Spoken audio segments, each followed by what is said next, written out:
Hey guys, it's Link here.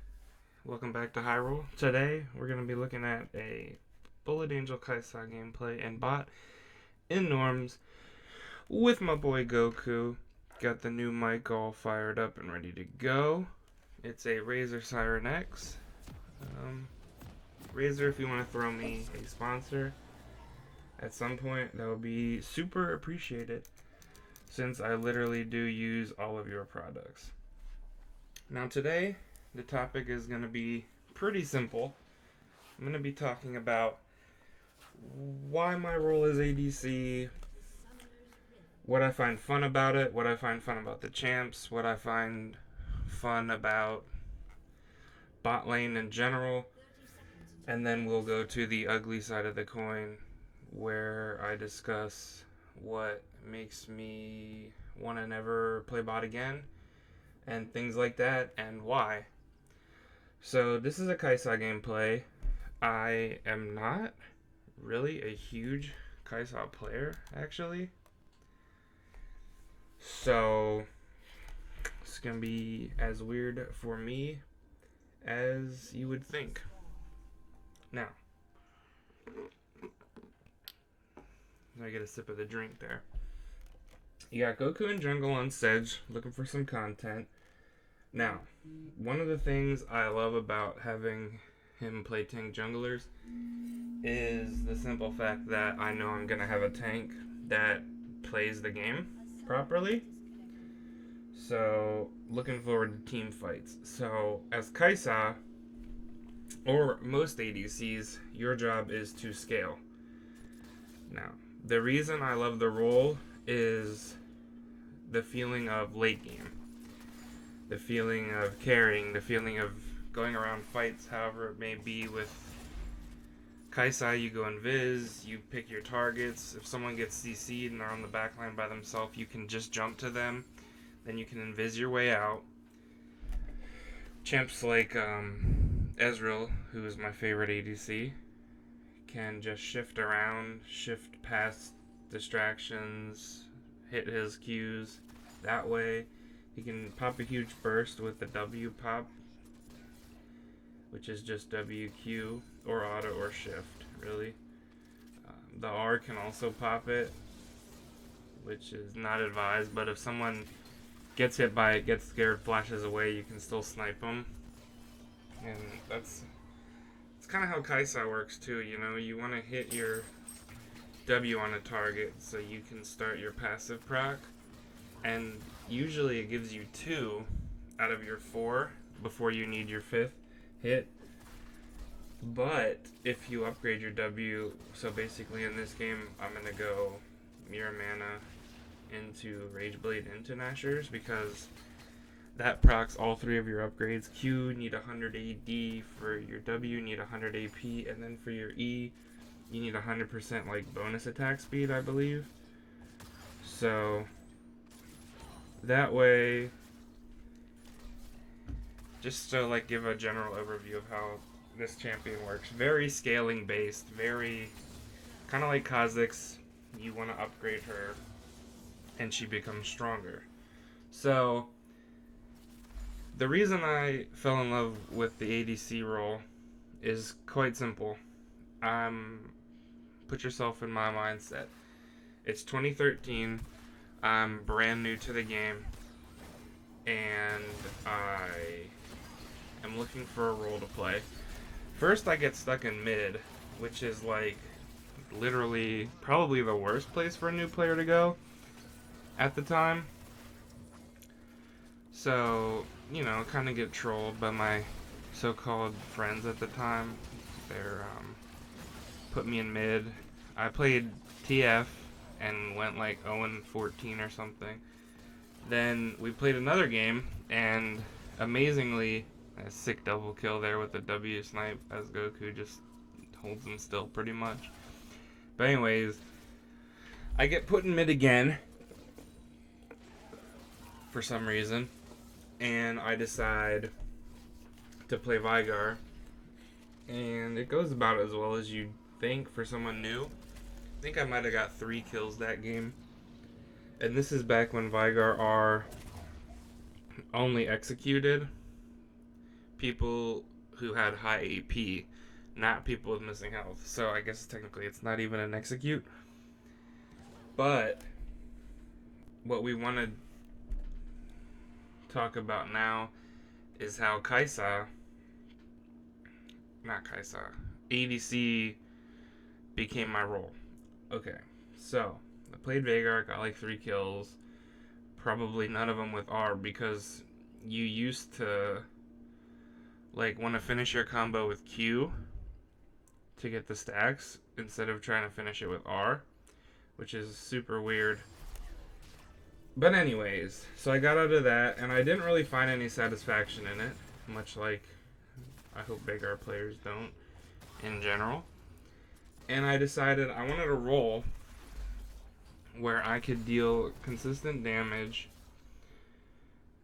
in fights. And back then, the ADC was actually called the ADC, not marksman, not marksperson, you know. So somebody introduced me to the role of ADC. It was a friend from culinary school, actually. And he played Kog'Maw. And he said, here's what this guy does. He gives you an attack speed steroid. And at the time I was like, whoa, steroids, I don't want to cheat. You know, none of that for me, please.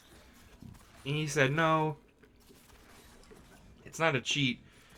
It's a thing that most ADCs have to increase their attack speed, their damage output, something like Ezreal's passive Rising Spell Force. Every time you hit a spell, you'll get 1 stack. Once you get up to 5, you're auto attacking super fast, and that's a very important thing on Ezreal that a lot of people forget, is that he does have autos, and they're actually really good. People think because the Sheen will proc on your Q that you just don't need to auto, which is simply not true, as I literally eat every Jhin W this whole game so far. And I'm still winning, I think. Even in farm, but winning in kills. So, what's happening is I'm watching this fight actually, because when I was doing this fight, I don't really remember what I could have done better. But now I see that the answer is pretty much nothing, honestly. Maybe we focused the Jhin a little harder there, but who really knows? Anyways, talking about Kog'Maw. He's got an attack speed steroid, just like Triss, just like pretty much every character either has an attack speed steroid or a movement speed buff. Varus is on his passive. Lucian gets his E back from hitting the double shots. Kai'Sa gets her E back from hitting autos. Every champion has some kind of steroid to either enhance their autos or their abilities. But the thing about Kog is it's on his Q, and that shreds armor as well. His E slows, so those 2 skills don't do much to damage them for themselves. You are mainly just buffing your autos, which as an ADC is a very good thing, since that's pretty much what you're doing, is just playing right-click simulator on whoever is close to you. A champion like Kog'Maw is actually designed, him, Vayne, Kai'Sa at this point, are all designed to shred tanks and champions with high health pools, because they do true damage, percent health, and magic damage. Some sort of, big burst of damage. Like Vayne's, use PTA, you use Silver Bolts, and you hit them for that true damage. With Kog'Maw, it's basically a mini blade of the Rune King. I almost just abbreviated to Bork, but I want to be clear.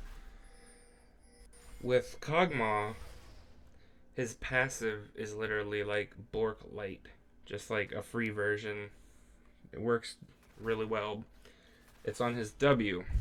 So, he's very short range. He doesn't have anything to do heavy damage without autoing in his kit like some of the champs do. But he does have his W, which increases his attack range, which is gigantic. Another champion that has something like that would be Twitch when his ult's up, Trist as she levels, and Kindred because she technically is an ADC, marks individual, whatever you want to say. So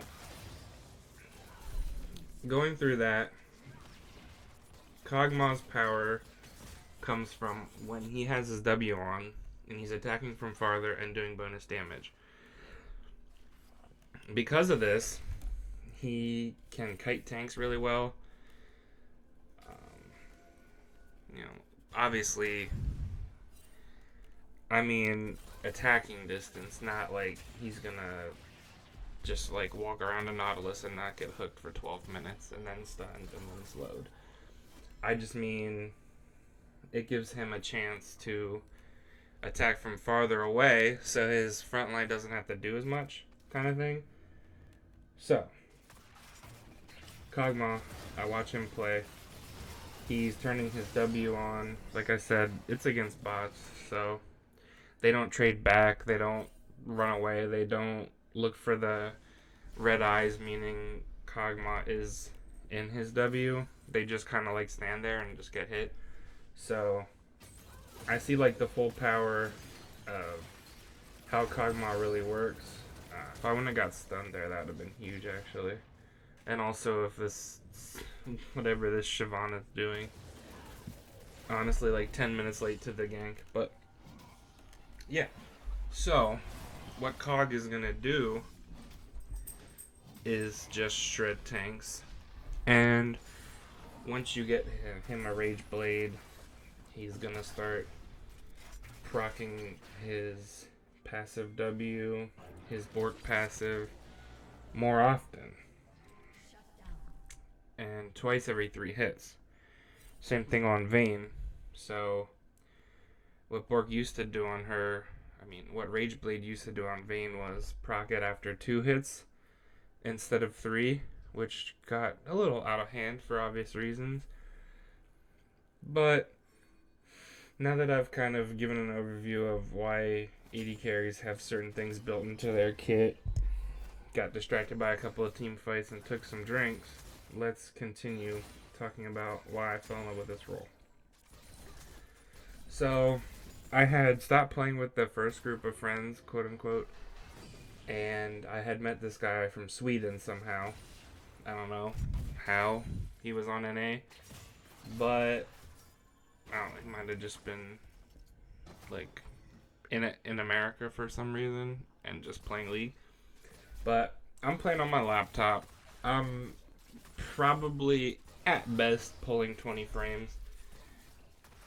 Now, at worst, nowadays with this PC, the worst I get is like 90, and back then my best was 20. It was really gross. So I'm having issues.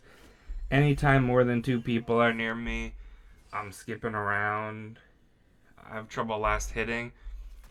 Before they moved the servers to Chicago, and I think they were in California maybe, my ping used to be like 90, so that was an issue. Slight issue. I don't want to like blame it too much on that. But yeah, nowadays we have the 40 ping because the servers are in Chicago. And so like I said, my awful laptop. I'm playing this kid, he's my Nami, he's my support, and he goes, "Hey, I see you playing Varus," which I was. And he goes, "Do you have a skin for that champ?" And I said, "No, I'm new." He goes, "Well, welcome to the community. Let's have a good game here." And I'm like, "Okay. I'm on your team, so we probably won't. But, we can try for sure." And we actually kind of did. He was hitting bubbles left and right. He was healing me. got a couple kills, got to see Varus's passive in action. He easily became the first ADC I fell in love with as a character. Just his Q, his on hit with his W, his E slow. He has very like good soft peel for himself, where he can slow the enemies. He can hit his chain, and if they push farther into it, they're gonna get stunned. So not bad. Nothing beats having a Bork and a Runans on Varus when your passive pops and you got a champion kill and it gives you like 25% attack speed or something, maybe even higher, and you're just blasting through people. It was an amazing feeling. And yeah, it was mostly against bots and everything, but like I said in my intro video, I hadn't really played mobiles before, and the learning curve on this game is very steep. But don't want to make excuses, really. So, like I said, play that game. We get done. I don't remember if we won or lost, but it was one of those games where whatever happened, you still felt kind of good about how it went. So, either way, it was nice. And then he bought me Blight Crystal Varus. And back then, skins weren't as cool as they are now, so don't like flame and laugh and stuff. It was actually really cool. Just the way the Blight, on which was his W, stacks looked on that skin were amazing. And here I have the map awareness of someone who has never played COD semi-professionally or this game for 7 years. So I don't know what my excuse was on that one, but that was really, for me, that was like super inty compared to the way I normally play. So right now, like I said, up on Jin. Game's looking decent. But, so he bought me that skin. And I was very thankful and amazed. And, you know, when people say this community is toxic, they are 100% right. But not everyone is a sack of turds in this community. And shout out to that Swedish guy. He was on my friends list, but he hadn't been on for like 3 years since the last time I saw him. So, don't remember his name because I cleaned out my friends list, but just a quick thanks to him for getting me addicted to skins. I'm sure Riot thanks you as well. So, anyways, the attack speed steroids, like I said, are what make the champions fun. Jinx is the best example of this for me, where she gets her get excited and she just like immediately adds like 50% attack speed or something. That paired with lethal and the rockets, you are firing those things as fast as most ADCs fire their normal autos, even though they're supposed to be an attack speed slowdown on the rockets compared to Pow Pow, which is the minigun. It's just one of the best feelings is going around a team fight and just like, you're not even, it's like a new word for how fast you're moving. Like, you go, get your kill, you hit your W, you hit your rocket, you do whatever you gotta do, and then next thing you know, you're literally halfway across the screen killing someone else, and then again and again until they're all dead, or you decide that you don't want to overstep because you are still an ADC. So I got really high level on Varus, but the first ADC that I actually got to mastery, which was, I forget when it was added, maybe 2014, I believe. The first champion I got to level 5 was actually Ashe, because I played an Ashe Sona a lot. Just for that, like, Sona stuns and then Ashe stuns, or Ashe stuns and then Sona stuns kind of thing. The amount of work you can get done with Sona's burst and Ash's ability to just shoot into people. And it's probably even better now, to a degree, because Ash has been buffed, where her Q actually like is a skill now that you can depend on to do damage with. So yeah, like I said, Ash was my first, and I think I have her at 6 now. She's not my highest anymore. Ezreal is 100,000 mastery now for me. But I got Vayne was my second one, and I made a deal with myself back then that I would buy a skin for every champion I did well with. Like if I got an S, if I won a game, if I got like 10 kills, like stupid little like goals like that that keep you playing when you're new. Because obviously I'm not gonna say, okay, I'm gonna get to gold and I'll buy myself a skin. Like, no, that's not. It still hasn't happened to this day. But yeah, just a fun little thing to do. I don't really remember who my third one is. I want to say Caitlyn, but maybe not. You never know. And at this point in the game, I just want to throw in, it's where we start just like pretty much winning super hard. I've already died. I think I'm only going to die one more time. And it's literally just like a limit test stupid play. So from here on out, it's pretty much solid, just Sejuani, Nasus tank everything, Rakan juggles people, and then I just auto attack. And as Kaisa, and you're doing good before you even have like your first real item, you know it's like going to be way uphill from there. So after that, after Caitlyn, I'm not honestly sure. Ezreal was always just my character who was super safe, and if you know you're into a lot of ADs, you can pick Ezreal, build Gauntlet. You can afford to build Tabbies and not Greaves or Lucidity on him. And he's just very versatile, which is why he's now my main and favorite champion. Now I'll talk about this more in an Ezreal video in the future. But what I really love about champions like Ezreal, like Jhin, like Kaisa, they all have mechanics that are inside the game kind of a thing. Like, okay, so with champions who don't have these mechanics, you're kind of just, okay, you're either last hitting, you're waiting for a team fight, you're farming, you're doing whatever. But with a champion like Ezreal, Kaisa, whoever, Nasus to a degree, he's not needy. Veigar, same way. You're stacking mechanics, you're working towards these evolves. Same thing with Kha'Zix.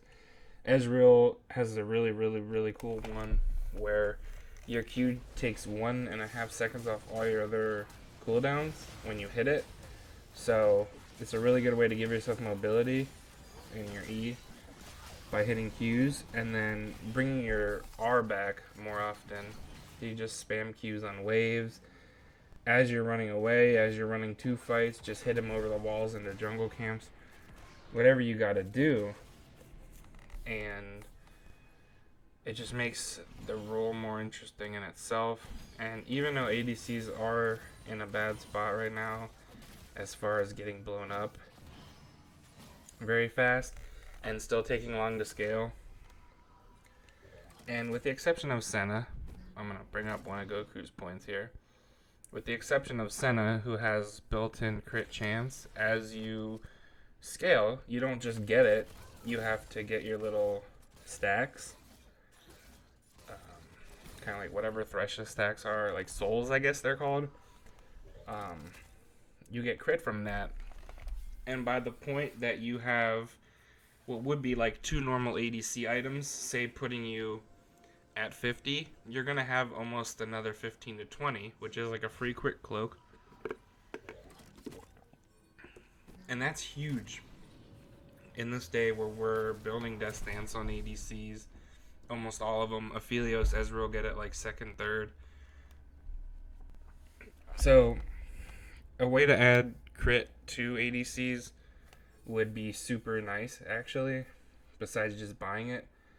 But obviously not a solution for how fast we get blown up, but it would allow us to build better items for sure. Now, I want to bring up another thing that makes bot fun is having a support that plays the game.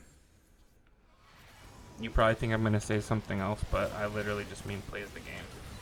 You won't believe how bad it is to have a support that just sits behind you in lane and refuses to go in and flames you when you go in. And, you know, or on the other hand, say you're playing Ezreal, you're trying to get your Sheen tier, which is 1900 gold. So for roughly 10 minutes, you know, all you're going to be doing is farming, trying not to use mana, trying to sustain. And, you know, it's easy to understand when they pick an engaged support like Leona, they're going to want to go in. And to a degree, if they catch the right person, if they've been poked enough, obviously, yeah, it's a good decision. But most of the time, it's not. And it's not something I want. And when I'm, you know, in a ranked game and I'm trying to communicate and, you know, I feel like we have a decent support who will listen, I always say, hey, look, I'm not going in until Sheen tier. So I'm going to have enough mana to farm afterwards and poke, and then I'm going to have the damage with Sheen to actually hurt them. I think your Q does about 50% more than your autos would, but with Sheen, it jumps up to like close to double at some point when the proc of Sheen is ready. Keep that in mind. It just so happens that your Q cooldown is like right around that same amount of time as the Sheen proc takes to come back, so you're kind of lucky on that one. But that is how he works. Now, right here, I am trying to desperately get my mirror mana finished as early as I can. And you see there, I finally got Nashor, so I finally involved my W. But my mirror mana was a little late on this one. And the reason I'm talking about this is because her and Ezreal both build mirror mana now. So my Ezreal mirror mana time is usually 20 to 22, depending on if I remember to actually shoot it while going to lane, which I almost never do. Gotta keep that skill shot accuracy stat up. Because as we know, every stat matters except for wins. And that quote comes from the Bronze Guide, 2020, of course. How to stay bronze forever. Anyways. So I get a little late in this game, but now I'm a champion. It's 20 minutes in and I'm ready to fight. It's honestly about 2 minutes earlier than a champion normally gets this build, but I'm also out farming everyone in the game except for Tran. He's been splitting. Now a lot of that goes to Goku giving me his farm because he has his like items. And also, sadly, the Shyvana is literally down in farm to him by 40. But it would really be probably damn near 75 if I wasn't just taking his camps casually. But here...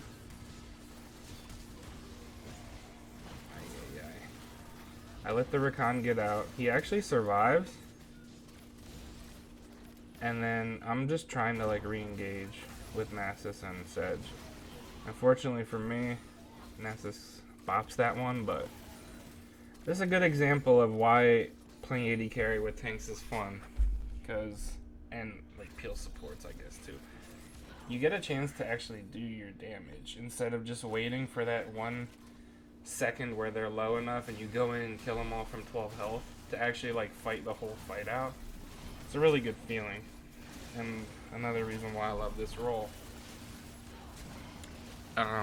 Now, being the last one alive used to be very important because the mages AP scaling to their autos on towers was like non-existent. So you have like a 900 AP Vagar hitting a tower now.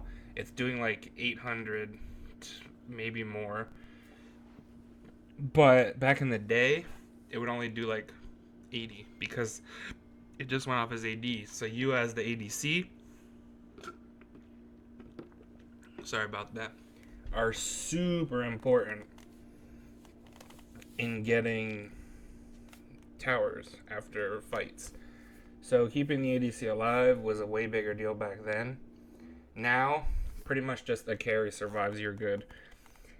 I mean, on our team, Syndra, Nasus, me are all people that can kill towers. But back in the day, literally just your ADC. Obviously, Nasus still too, but you know. Now his scaling is better as far as his Q stacking, and his R cooldown now resets his Q to like half a second each time. So I was just watching that dive on Jin. The decision making in this game is really good because, like I said, I'm allowed to play this way because I have good tanks. And yeah, good job, Akali. Anyways, this game I thought was a really good example of why I love the rule. I'm allowed to scale, I'm allowed to do damage. I'm diving their ADC, which is a reason why I really love Kaisab, but recently I refused to play her because she's been overtuned for like the whole end of last season. But now she's just simply another ADC, and I refuse to believe any of the ADCs are broken. Not even Aphelios or Ezreal. I just think that a good Aphelios or a good Ezreal or a bad Ezreal with a really good team, and same thing with Aphelios with like 3 items, can just kind of destroy teams, and people aren't used to seeing ADCs like actually be able to play the game. And I've seen a lot of like LEC, mostly, some LCS, but like where an Aphelios will have his pistol out and he'll press Q and heal it a ton, and then he pulls out the Infernum, heals more, and they're like, whoa, how did he live? It's like he's got 20% lifesteal, maybe higher if he's built a Bloodthirster. If he's got the Vamp Sep and the 12% from Bloodline, he's got like 21, and that's pretty much what it is. Like, he just heals. So nothing really OP about it. He can still get bursted, but if he does not get bursted, if he has just enough defensive items, he can live. And for me, that's beautiful. But once again, the bad side of it is just as prevalent, where you literally, this is about to be a death.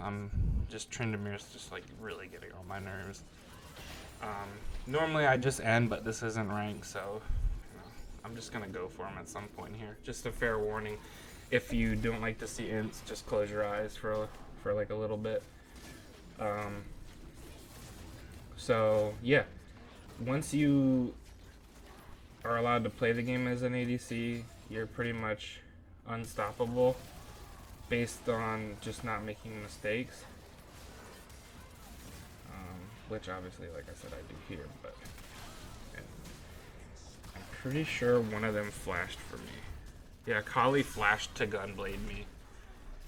And then we all kind of team wipe here because of my dumb decision. So that was kind of ripped. But anyways, if you don't make dumb decisions like that one,